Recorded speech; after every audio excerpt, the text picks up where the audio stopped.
Good morning, ladies and gentlemen, and thank you for joining us. We are honored today to hold this lecture by Daw Aung Suu Kyi, titled Socio-Political Change in Recent Burma and Women's Participation in it. Before we commence with the lecture, the President of Kyoto University, Dr. Hiroshi Matsumoto, will confer upon Daw Aung Suu Kyi the university's first ever honorary fellowship. So, President Matsumoto, please come here. And ladies and gentlemen, please welcome Daw Aung Suu Kyi here.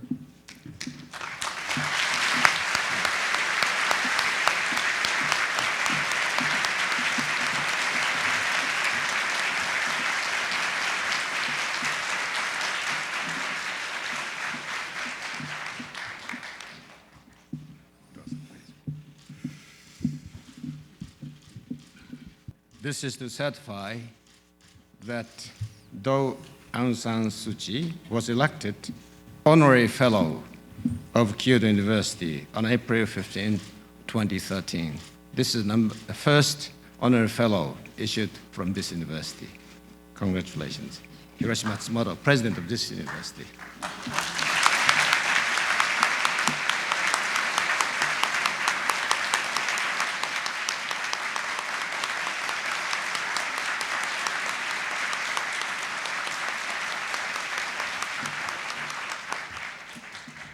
Thank you very much. We will now proceed with the lecture by Daw Aung Suu Kyi. The title of the lecture is Socio-Political Change in Recent Burma and Women's Participation in it. Daw Aung Suu Kyi, if you would be so kind.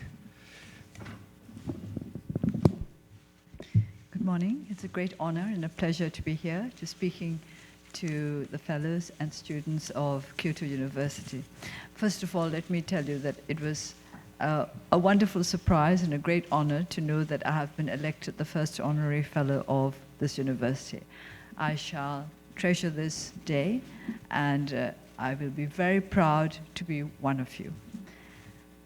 The topic on which I have been asked to speak is socio-political change in Burma and women's participation. First of all, we have to ask, what socio-political change? What change are we talking about? Is it the change that is supposed to have taken place since 2010? If that is what we are talking about, then we have to question whether there has been enough substantial change for us to be treating it as a major topic. I think I would rather say that we are trying to achieve socio-political change in Burma, and what can women do to help along this process. I have some data, which I think all of you probably know, but I might as well mention it, that 2010 was the year when we had elections, which achieved the transition from a military regime to a civilian government. I think it was agreed even by the United Nations, which is very cautious in such matters, that those elections were deeply flawed. That is to say that those elections could not be considered to have been truly democratic. What was the role of women in those elections? The party that swept the board in 2010 was the USDA, the Union Solidarity and Development, well, I should say USDP. It used to be the Union Solidarity and Development Association, but a few months before the elections, they transformed themselves into a political party, called themselves the USDP, the Union Solidarity and Development Party, and contested the elections and won over 80% of the seats, which did not surprise us in the least bit, because in 1990, the National League for Democracy had won over 80% of the seats. So it was, I think, an absolute requirement that the USDP should have won over 80% of the seats too in 2010. This is why it has been said that those elections were deeply flawed and had been arranged with certain political results in mind. In any case, of the 664 elected members, there were less than 25 women at that time. This situation changed somewhat in 2012 when we had by-elections, and my party, the National League for Democracy, contested these by-elections. There were 45 seats vacant. We contested them. We won 43. One of our candidates was disqualified, so we could only really contest 44 seats, and we lost one of them. Now, we brought in 13 new women members of parliament. So compared to what the numbers that had been present before, this is a great change. So I can say that the National League for Democracy is doing its best possible to make women a vibrant part of the socio-political change that we are trying to achieve in our country. We have to think about the traditional role of Burmese women. There are many who imagine that Burmese women are on an equal with Burmese men, and that there is little or no gender discrimination in our country. But that is not true. Obviously, I think I'll have to say that we are not, the gender discrimination in Burma is not seen to be as great as that in this country. I understand from certain research and statistics that Japan and Korea present two of the biggest gender differences to be seen in our world today. Now, this is something very interesting for me, because the first trip I made abroad, I made to a foreign country in more than 20 years, was when I went to Bangkok last year to attend the World Economic Forum. And we had a discussion about gender discrimination, about the gender gap.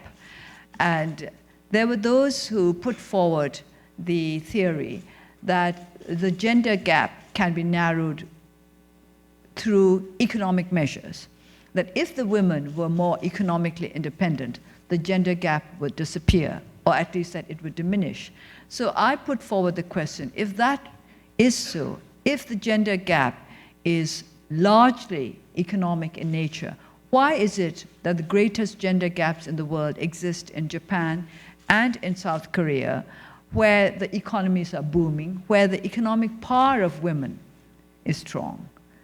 So I put forward the observation that social values have a lot to do with the gender gap. It's not just economic factors, it's social values. This is true in our country as well. In Burma, the women have always been very active economically. They have, women are, it is quite usual to see women doing business. Women are considered, in many cases, to be better at business dealings than men. And this has been part of our tradition for a long time. And yet, the gender gap still exists. Leaving aside what I've already said about the very, very few women in Parliament today, we can look at, say, the Foreign Service. My mother is the only women ambassador Burma has ever had, and she served from 1960 to 1967. Before then and since then, there have been no women ambassadors from Burma. So you see that the gap is everywhere. It's not just in Parliament, it's there in the ministries. There is only one woman minister in Burma today, and she became a minister just a few months ago. Previous to that, there was not a single woman minister in our government. There are, I think now, 4 of 5 deputy ministers, which still is not enough. Let's see, ministers. 4 new women deputy ministers were appointed in 2012, that's to say last year, a few months ago. So the gender gap can be seen everywhere. And if we look at education, the great majority of our teachers are women. But when they get to the level of township educational officer, most of them are men. Very, very few women. And of course, I'm sure you're all aware of the fact that the education minister is a man, and he certainly presents the minority gender in education, because the great majority of those engaged in education are women.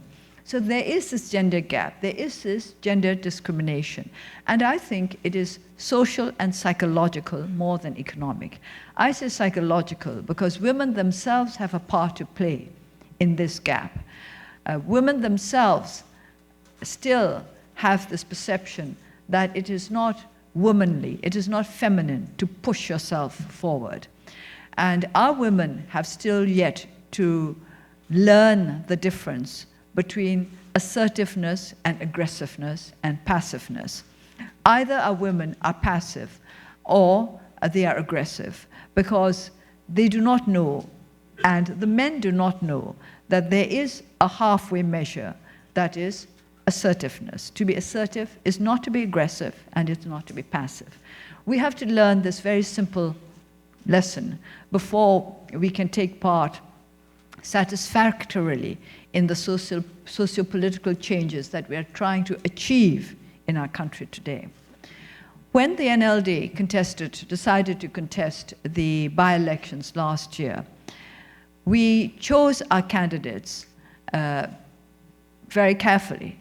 Our policy was that we would try to include as many women candidates as possible, as many women as possible, as many younger people as possible, as many people from the ethnic nationalities as possible. And sometimes, of course, these three coincide. We had candidates who were young, who were women, and who belonged to ethnic nationality groups. So we chose our candidates on those grounds. And I have to confess that I was not happy, because I would have wanted more women candidates. There were only 13 out of the 44 that we fielded. I did not think it was enough. We all won, of course. All the women won. One man lost. But still, I did not think it was enough. And it was very difficult for us to find more than 13.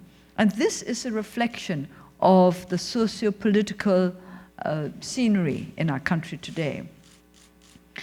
Not enough women felt confident enough to take over responsible roles in the life of our party. This is why we didn't have enough women candidates. We made a point of including a few young women who had not held any very important posts or any post previously in our party, who were new to our party, but who we felt were well qualified to become members of parliament. And we have not been disappointed in our women at all.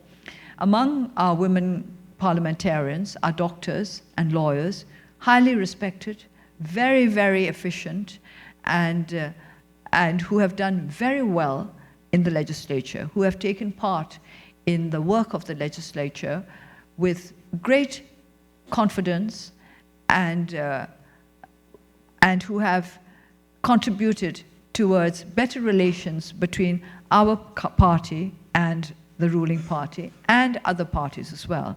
So our women candidates are such that we can be proud of them.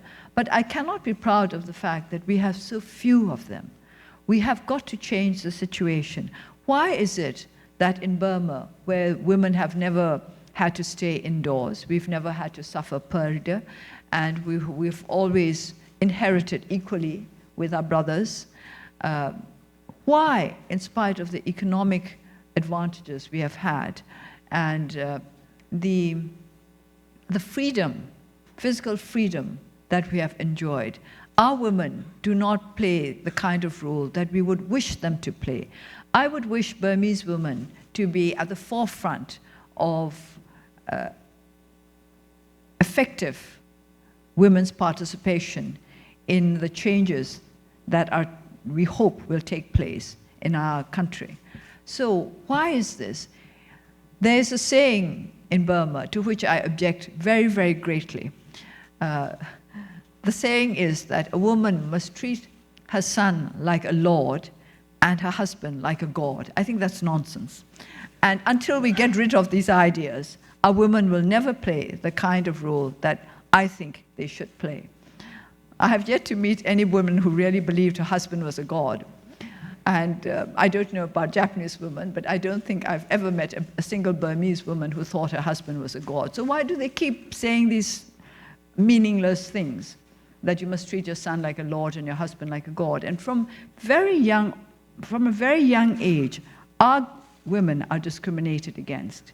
In quite a number of families, they would prefer to send, if they cannot afford to send all their children to school, they prefer to send their sons to school, and their daughters will leave school early and help the family, or either economically or just in the home. But it is well known that girls are better students in Burma. Those who graduate and go into medical school have to obtain the highest marks. The medical school demands the highest marks. And as it happens, more girls than boys get into medical school, and that in spite of the fact that girls are discriminated against and required to get higher marks than boys in order to get into medical school. So our girls are better students, and yet there is still this perception that educational openings and educational opportunities should be given to the boys rather than to the girls. So this is to do with perception and to do with social values and nothing to do with what actually happens in real life. And what is also disturbing is the fact that very many Burmese will say that it's better to have a daughter because she will look after her parents. And yet, in spite of the fact that they say this, and they recognize the fact that daughters are more responsible and more caring of their parents, they still give preference to their sons when it comes to opportunity. This is something that we'll have to change. It is not that we wish to attack the men. I think our men are very nice, and I like them very much. But I think that we must make our women understand that we will make better partners if we are equals, rather than if we are inferiors. It's not just the men who must understand that women make better partners as equals. The women themselves must recognize it, that they will make better partners as equals and not as inferiors. This is particularly important in social and economic change. If we are trying to bring about social and economic change, we must recognize the equal, at least equal, ability and capacity of women. I would like more men to enter the world of education. I want more school masters, more men teachers, because I think that it will create a better balance between the genders in our society if children are taught by men as well as by women. And if they learn to see that their education, their upbringing, their nurture is as much in the hands of men as of women, that the roles of men and women are interchangeable in some important aspects of life. Of course, we wouldn't, physically speaking, there are certain work that men can do better than women, but I think this becomes less and less so as we develop.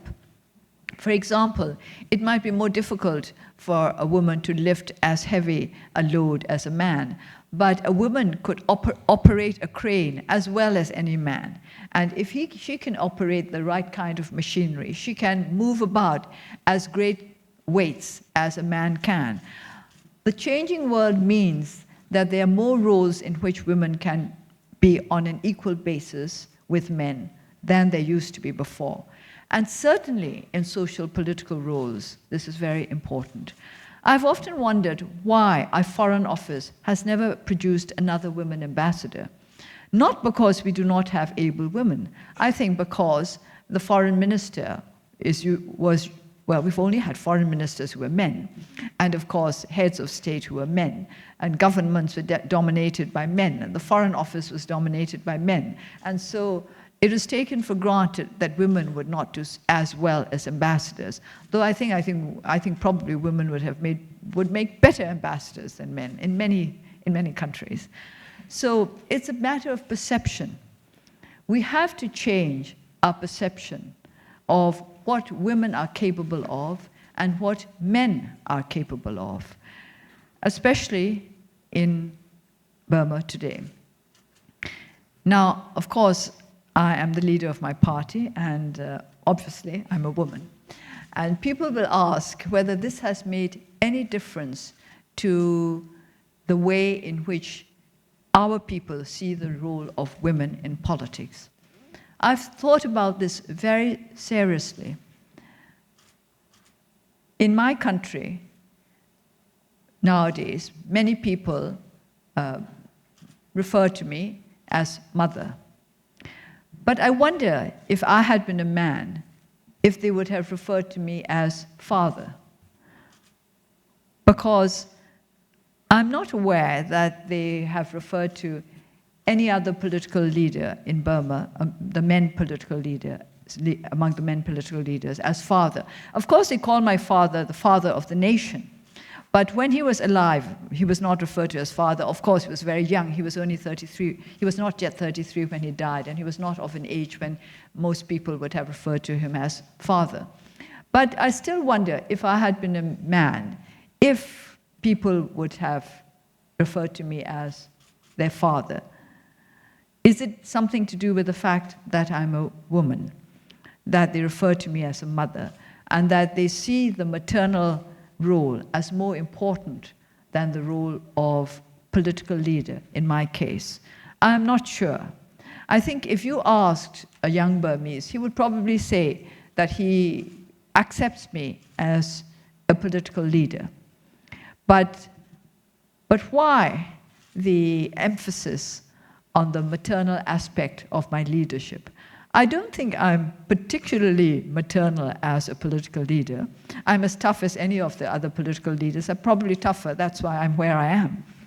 And so why is it the maternal aspect that our people still emphasize? So this is to do with socio-psychological values. And if we want our women to play a more assertive, a more vigorous role in politics, do we need to change this?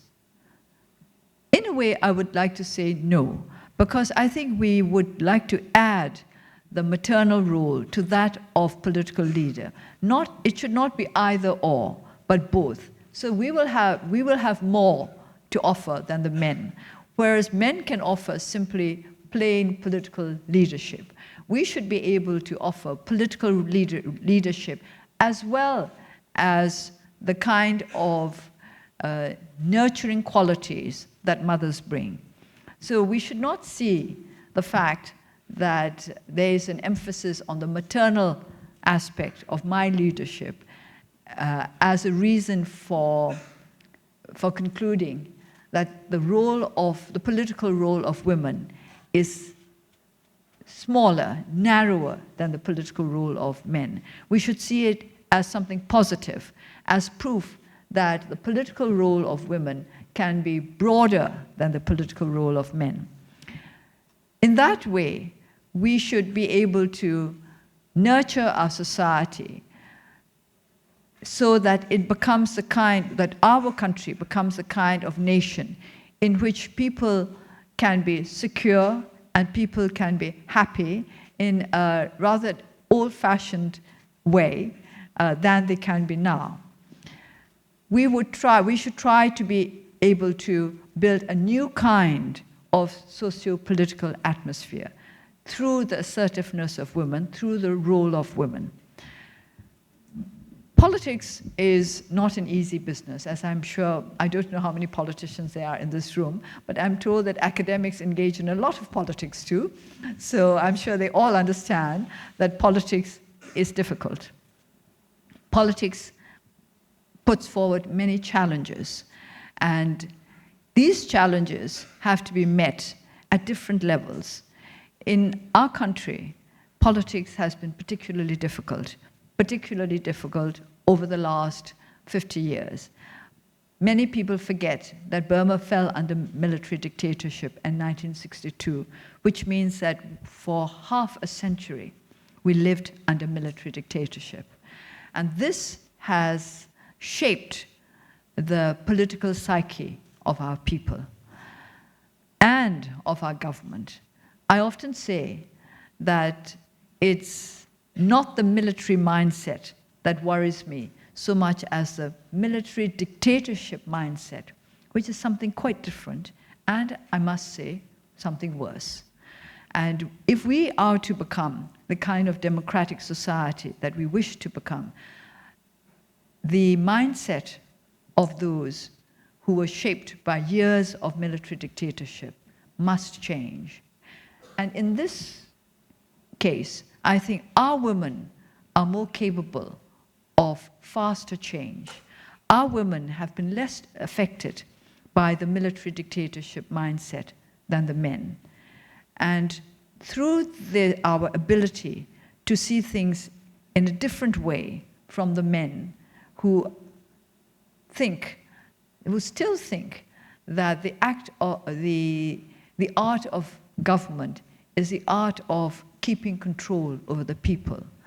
We must change it to something else, that the art of government is a matter of winning over the people to understand what we are trying to do and to support what we are trying to do.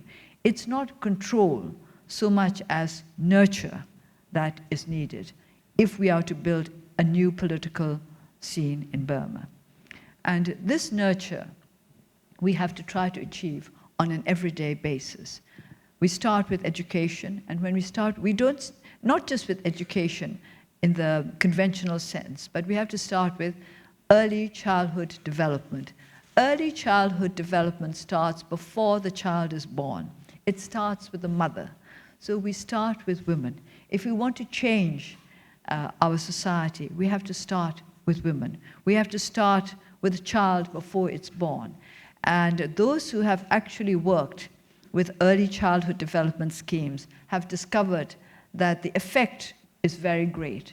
The effects can be seen within a very short period of time. If the mother is educated as to her role in the upbringing of a child, before that child is born, it makes that much of a difference to the life of the child. And once a child has been born, it will make that much of a difference to how he or she copes with the challenges of the world into which he is born. So Burma is in a happy situation, is in the happy situation of having a clean slate to work on. I say very often that because we're behind everybody else, because we've achieved next to nothing, we achieved next to nothing over the past 20 years, everything is open to us. It is up to us to take the opportunities in the best way possible and to use these opportunities to build the kind of society we wish to build. I was told way back in the 1980s that we only started, television came to Burma only in the 1980s, very, very late compared to countries like Japan. But I was told that we had one of the best television systems in the world because we took all the best technology that Japan had to offer us in the 1980s, and we didn't go back. Our technology was not based on what happened in the 1950s. So in a sense, we leapfrog. With something like television, perhaps it's not so important, although it's more enjoyable to have good color television. But if we could also, in the way of social and political development, leapfrog over those countries which have gone before us and build a society where our women will be able to contribute equally with the men. So that is what it comes down to, equal contribution. We should be allowed, we should be able to contribute equally to socio-political changes in our country. The fact that there are so few women members of parliament and so few members of the government shows that we are not yet allowed to contribute on an equal basis. I like to think that every woman in Burma is the equivalent of 10 men. But even then, even if you work on that basis, we still don't have enough women in parliament or in government. So this is something that our women will have to learn to achieve, and our men as well. I wonder which would be easier, to try to make our women change or to make our men change. I have a feeling that sometimes our women are tougher, and so perhaps we should try to make the men change first, and then the women will change as well. First, we have to teach the men how much more they are in need of women, and then the women will understand that they are much more important than they always thought they were. And our mothers have got to realize that it's not enough to value their daughters. They've got to make this value evident in terms of the opportunities they give to their daughters. As I said earlier, parents depend on their daughters, but when it comes to opportunities, they give the best ones to the sons. Why is there this difference? If it's their daughters who are going to be looking after them, who are going to be bearing the burden of old parents, why will they not give their daughters better opportunities? I think change is coming. I think now in many families, the realization is coming that investing in the education of girls is more, will end up with more benefits than investing in the education of boys. But on the other hand, I do not want any discrimination against our men. I think all must have equal chances. And there we've got to make sure that our education system is the correct one. I do not think it's right that somebody's life should be decided at the age of 16, which is how things are in Burma, because that's when we decide what a young person is capable of. The matriculation examinations take place when our school students are 16, on average, age of 16. And the marks that they get in those examinations decide which career they can enter.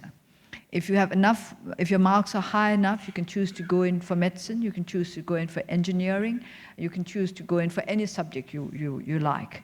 But if your marks are not high enough, then you have fewer and fewer choices. And for example, such subjects such as history and law require very low marks, which is not good for our country, especially law, because we need highly qualified lawyers if we are to try to establish rule of law in our country. And rule of law is essential if we are to have a strong democratic society. So the whole education system will have to change. I also understand that boys at 16 are less mature than girls at 16, and therefore inclined to do less well academically.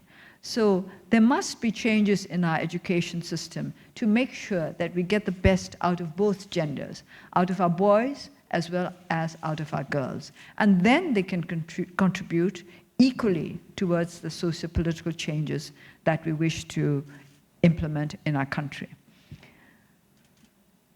The current state of affairs is such that there is a high rate of unemployment in our country.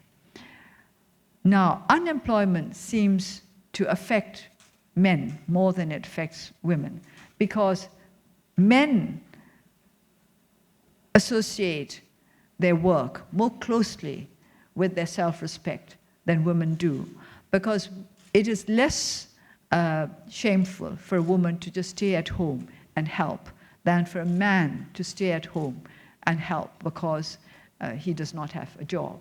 And quite often, men who are unemployed do not stay at home and help. They just wander around.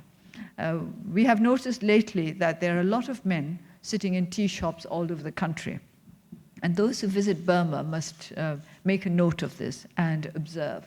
You will see that those who are sitting in tea shops are usually men rather than women. So one wonders why. Why are all these men sitting around in tea shops? Is it because they're unemployed? Of course, there are those who will say that they're doing business in tea shops, that these are business meetings, but I do not think so. It's also because men are less responsible in the way in which they use limited funds. Even if there is very little money to spare, a man is more likely to go and spend it at a tea shop than a woman who is more likely to use whatever little she has for the whole family.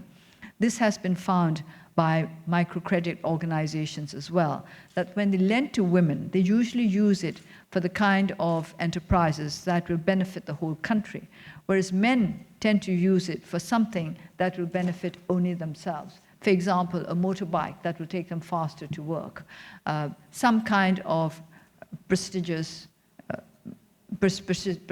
equipment which will enhance their position in society. And they are altogether less responsible about the way in which they use the money that is lent to them, which is why microcredit systems all over the world are women intensive, because women are more responsible in the way in which they use the money to which they have access. So in the end, I think I have to say that by making our women in Burma, take a lesser role, and yet at the same time take on the bigger burden of responsibility for the family, we make our women both stronger and weaker. We make our women stronger in the sense that they're stronger in coping with adversity, but weaker in the sense that weaker when it comes to gaining positions in society that are important for social and political change. Practically speaking, in the National League for Democracy, we try to send as many young women as possible to capacity development courses as young men. In that way, we hope that our party will be based on equality between the genders. But I'm not sure that this applies to other parties. I would not like to criticize the policies of other parties, but I must mention that in the Central Executive Committee of the NLD, there are 4 women, whereas there is not a single woman in the Central Executive Committee of the Union Solidarity and Development Party, which is the ruling party. The role of the women play in the USDP is smaller than the role that women play in our party. Now, I'm not saying this as a criticism of the USDP, but as evidence of the fact that women are discriminated against socially and politically. The NLD, of course, is an unusual party in our country because I am a woman leader. I'm the leader of the party and I happen to be a woman. And so this is one of the reasons why the NLD is different, and greater emphasis is placed on the role of women in our party. And I must say that during the years of hardship, the women of our party offered their help consistently and loyally without compensation. Many, many women did, and yet they were still prepared to play lesser roles. They were prepared to help the party without asking for any position. Whereas the men were very position conscious. They always wanted what we would call in Burma a seat. They had to be something. They wanted a formally recognized position. They wanted recognition for what they were doing, whereas the women were prepared to do a lot without recognition.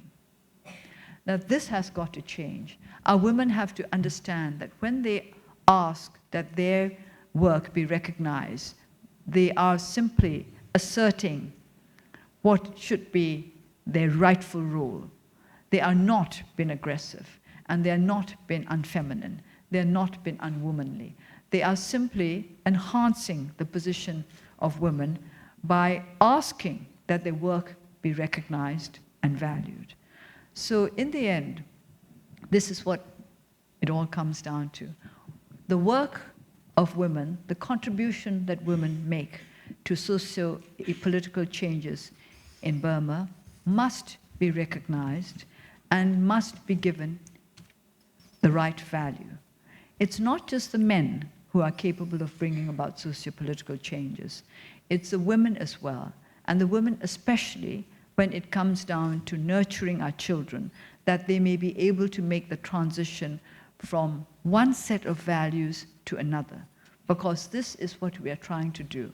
We are trying to make the transition from a set of values totally influenced by decades of military dictatorship to a set of values influenced by recognition of the value of each individual in our society, which is what democracy is all about.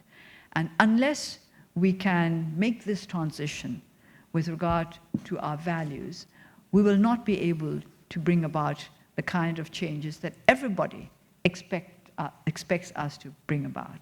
So if you wish to help the transition of Burma from dictatorship to democracy, you will have to help the transition of our women from a position where they have undervalued themselves to one where they recognize their true value and are prepared to assert themselves, not because they wish to remove men from the scene, but because they wish to help them as equals.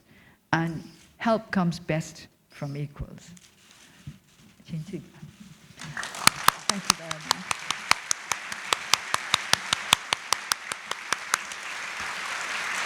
Daw Aung Suu Kyi, thank you very much indeed for your inspiring and important words for Japanese us. Yeah, too. So, thank you. So we have prepared a short question and answer session, but we have only 3 or 4 minutes. I'm sorry, I think I took up too much time. No problem. So I have got to look at my watch, which is on Burma time, so I got a bit confused. So I have selected only one representative to answer the question. The question will be asked by Ms. Aiko Takigawa of the Graduate School of Management. So Takigawa-san, please. Well, thank you very much for your interesting lecture. And personally, I believe if more women participate in society, our world can be a better place, and the transformation can be seen very easily in Asia. By the way, my question is about your patient. We all understand that one of the toughest challenge that people can face is how to maintain or keep your faith for such a long time. And we all know that you have been kept in your house for such a long duration of time, but you've never given up. And I'd like to ask your secret, your patient, how could you keep your faith? Thank you. Actually, I think the question itself reflects how differently people see women from men. If I had been a man, they would have said I was very tough. But because I'm a woman, they say I'm very patient. But it comes to the same thing, the ability to cope with whatever you have to face. And that has to do with your beliefs, not necessarily your faith in religion as such, but your beliefs in what you wish to get out of this life. And I never thought that it would have been possible for me to back away from the movement for democracy, because that was the road I chose. And the road that you choose, you walk until the end. That is how I look at it. Now, if I were a man, I think people would have taken it for granted that I would stay solidly committed. But because I'm a woman, often it is thought that I have to be particularly patient, or I have to depend on some kind of faith or the other. But I think I'm just tough.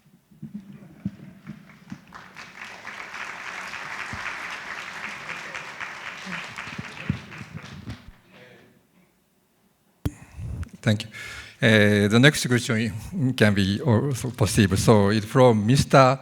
Sobo Gen, an undergraduate student in the Faculty of Law. So Gen-san, please. Hi. First of all, welcome back to Kyoto University. Thank you. It was a really great time for me, and not only for me, but for all of us here, to listen to one of the greatest leaders in human history, I believe. I have no offense in any words in my question, so please forgive my poor English if you felt really bad about my question. You have experienced so many hardships, such as under house arrest for years. And I'm sure you're tougher than any muscular guys in my football team. But what I wanted to ask was, Why was it so important for you and for your country to be democratic? And what is the most difficulty in your country, in such a country with many minority races? Well, the two are connected. You talk about the multiplicity of races. One of the reasons, the main reason why I think democracy is necessary is because of this. We are made up of different ethnic nationalities. So we have to realize that unity can be built out of diversity. And the best political system that will enable us to achieve unity out of diversity is the democratic system. Not that I think it's perfect. Everybody knows that democracy is not perfect, but still better than other systems. It will allow us to build unity out of diversity. And the greatest problem for us is precisely that. The Burmese people, the people of Burma, I should say in general, are not very strong when it comes to negotiated compromise. Our culture is such that we tend to go in for the zero-sum game. You want to win all. You do not want to compromise. That's part of our social values, and that needs changing. We must build up a culture where negotiated compromise is seen as something to be valued, to be respected, and to be desired. Yeah. Okay, thank you very much indeed, Daw Aung San Suu Kyi, for your most enlightening responses, and also for two students for your honest questions.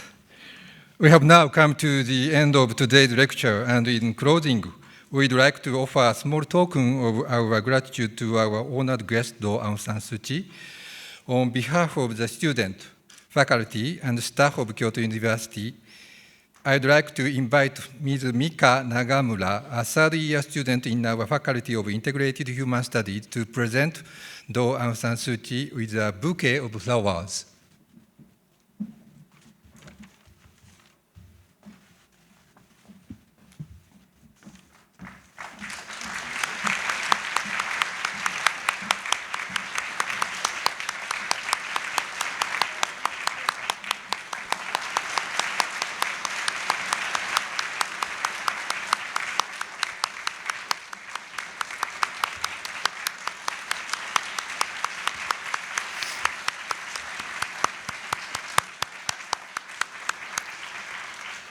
Ladies and gentlemen, we have now come to the end of today's event. All that remains is to thank our very special guest, Daw Aung San Suu Kyi, once again for her marvelous lecture. Ladies and gentlemen, I'd like to ask you to please remain seated for the time being, and please join me in a round of applause.